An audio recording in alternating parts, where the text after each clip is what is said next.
When I was 7 or 8 years old, a man moved to my neighborhood. He was around his 60s and introduced himself to me. His name was Tom. He was the only one who spoke English fluently in our neighborhood, but he always tried to speak our native language. He seemed really nice at first. One day after school, my friends and I saw a new cafe in our neighborhood.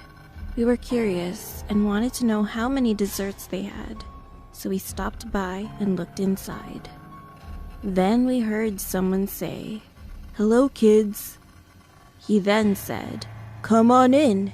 You can have all the desserts you want for free." Without thinking, we went inside and stayed there for 2 hours. After that, we soon stayed there almost every day after school. Everyone started to like Tom. One day, we went to his cafe like we usually did, but for some reason, I felt kind of uncomfortable. Because at some point, I noticed that there were only kids inside his shop. Tom came to me and said, "Hey, I saw you yesterday with a cat. Do you like cats?" I said yes, and he proceeded to talk to me more. He told me that he has 8 cats in his house and showed me pictures of his cats.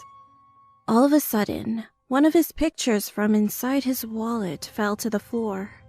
I picked it up and I could see a girl's face with blonde curly hair and green eyes. I thought that she was his granddaughter, but what he told me next was a huge shock. He said, "Oh, this is my wife. She lives in London right now." I was confused because the girl in the picture was just a kid, maybe 14 or 15 years old. I thought that he was lying or something. Then I got up. "Oh, I forgot.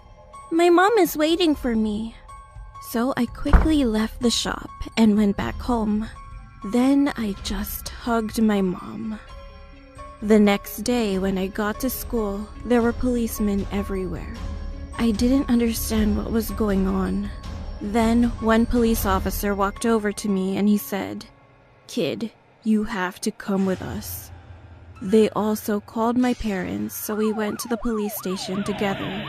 It turned out that Tom's warrant was served. They found lots of data on his computer about the young girls who were raped by him. He even lied about his name. His real name was Hardin. The worst and most horrible thing was when they entered his room. The entire wall was covered with my pictures. When they said this to my parents, I was terrified, so I fainted. The police arrested him, and he was put in jail for several years. Now I'm 18 years old, but I am still afraid. According to my neighbors, he's returning to our neighborhood. I don't want to go out, and I don't even know what to do. If anyone has any advice, please help me and let me know what I should do.